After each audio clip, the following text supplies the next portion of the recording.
Hello, welcome back. My name is Michelle and this is my Woolly Mumpkins channel. Today I thought I would introduce you to a new designer. Now let's go back to a cold April weekend.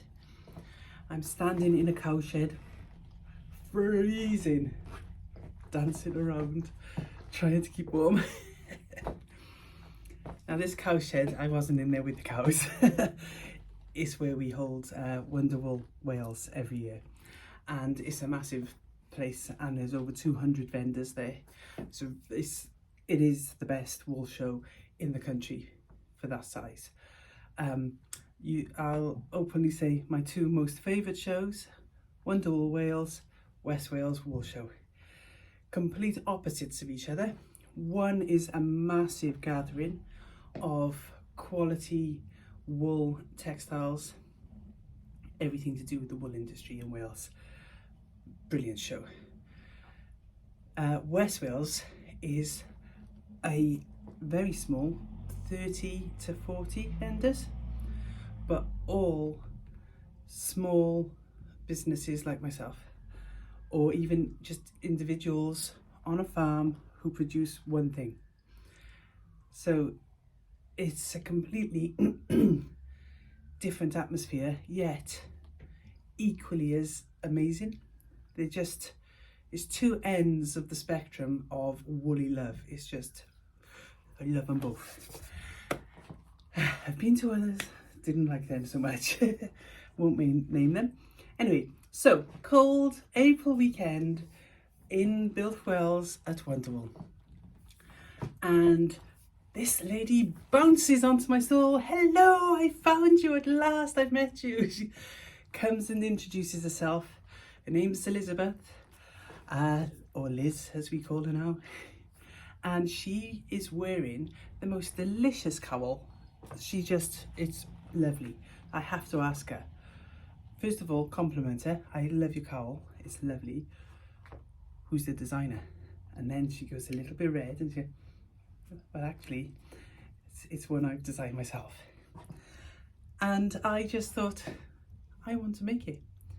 But at the time, it was still in the design process. She was at the end of test knitting, I believe, and it hadn't yet been released onto Ravelry. So about a month ago, I noticed on her Instagram that she was doing an offer for this cowl, and I was like, I want it, I'm going to get it. So I jumped onto the offer to Ravelry. The cowl is called Above the City. So type in Above the City, up comes the beautiful cowl, and I purchase it. But then along comes Stephen West with his annual MCAL, so that stopped me from casting on immediately. I do usually work on more than one project, but I like to take October, that's my one project time. I want to get the project done within the month of October. So that works out perfectly with the MCAL, because it gives us 4 clues throughout October. It's done by the end. Brilliant. Anyway, so that's why it's not until November that I've casting on. So let's show you the pattern. This is, I printed it out so that you can have a lovely look at it. This is Liz. Hi, Liz. She's going to be embarrassed watching this, but it's okay, Liz. I'm telling people how lovely your cowl is, look. Because it is, look. The texture and detail. Can you see what it does to your eyes? I just love it. It just draws me in and then makes me go and draws me in. And I'm sure that you'll agree that even scrunched up is still a beautiful piece of art to be wearing around your neck.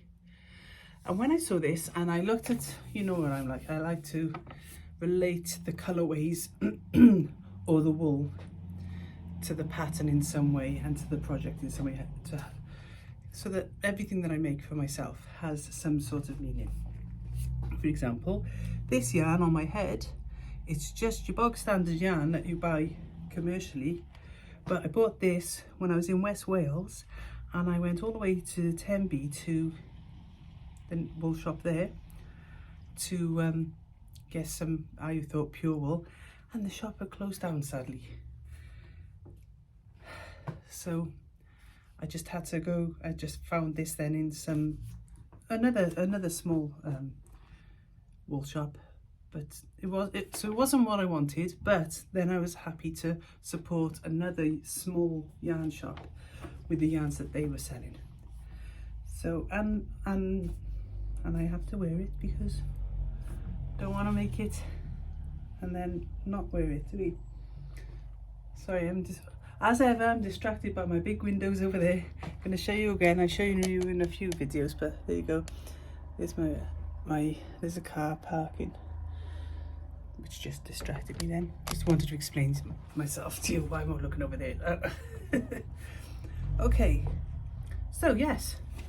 So the colorways that I chose are My Man, which is a delicious collection of navies. There's a really deep navy there. I'm not sure if this light is any good for picking up the colour, but there's a delicious dark navy there going into a lighter navy. It's not quite a semi-solid, but it is a tonal solid.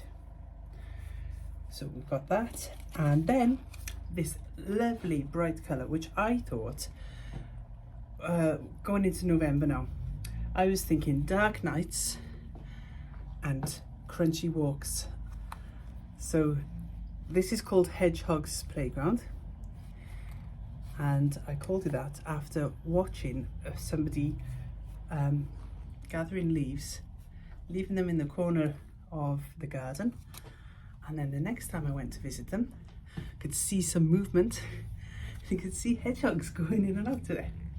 So this is Hedgehog's Garden, and it's based on the colours I saw with splashes of darker colour where it was already, by the time I went back the second time, it already started to break down and compost. So yes, I thought the contrast of these two colours would look really awesome. So I'm going to keep with the darker colour for the main colour, and then the orangey colour or lighter colour for the contrast. And I thought I'd give you a little sneaky peek because I've started my project. So this is how the yarn looks balled up. There's my blues. There's my Hedgehog's Playground. Pop them by there. And then here is my project. So let's get it to come up. There we go. So I'm going to come back to see if I can change the light a bit, because it is so vibrant in real life that I can't wait to finish this. So it's going to be so warm. Liz uses a lot of slip stitches, so that gives an extra thickness to the fabric. So I'm really looking forward to how snuggly and warm this is going to be. So yes, there we go. There's my version on the needles. And I'll show you the finished version in a later video. So if you're local to me, you might be interested to know that I'm now taking lessons in the shop. We're doing a 3D mited blanket, which, let's have a little look. Ooh. Last week we worked on this square. This week we'll be entering the mited row section. So although there are videos on my YouTube for this, for the full blanket, if you'd like that personal one-to-one touch, yeah, that is right, isn't it? Not quite one-to-one.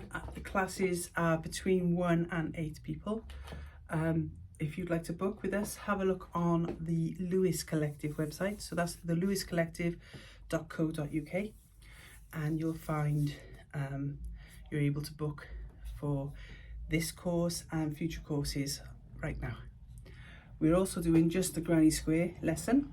So you can come if you just want to make a granny square blanket, or if you're completely new to crochet, that's the lesson that we use to teach people from scratch, so that we can be sure that at the end of it you're going to get something that you can use, not just be this little insipid little thing of double crochet.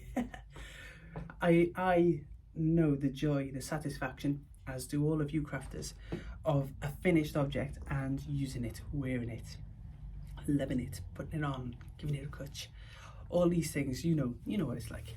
So we want to get our learners to have that feeling as soon as possible, so that they can see that all their effort is worth putting into a project. Anything else? Let me think now. Not quite. We've got a lot of new yarns coming on the website. They're already in store down there, so I'll show you that in another video. And yeah, lots of new things coming along. But for now, I just want to say thank you to Liz for this lovely pattern. And if you'd like to make the pattern yourself, I'll put a link to her Ravelry page. I couldn't think what it was. So that you can purchase it directly, or you can contact me if that doesn't work for you. If you're someone who can't go on Ravelry, contact me directly and I'll put you in touch with Liz, so that she can you can purchase directly from her. Okay, so if you haven't already, please do subscribe. Every one of you means so much to me. Now that I'm starting to get some pennies off YouTube, it makes it well, it's a little bit more satisfying, isn't it, when you think, well, not only do people come back for my ramblings, but now I get to have a cup of coffee on them as well. There you go. Bye. So for now, we say goodbye. Bye bye.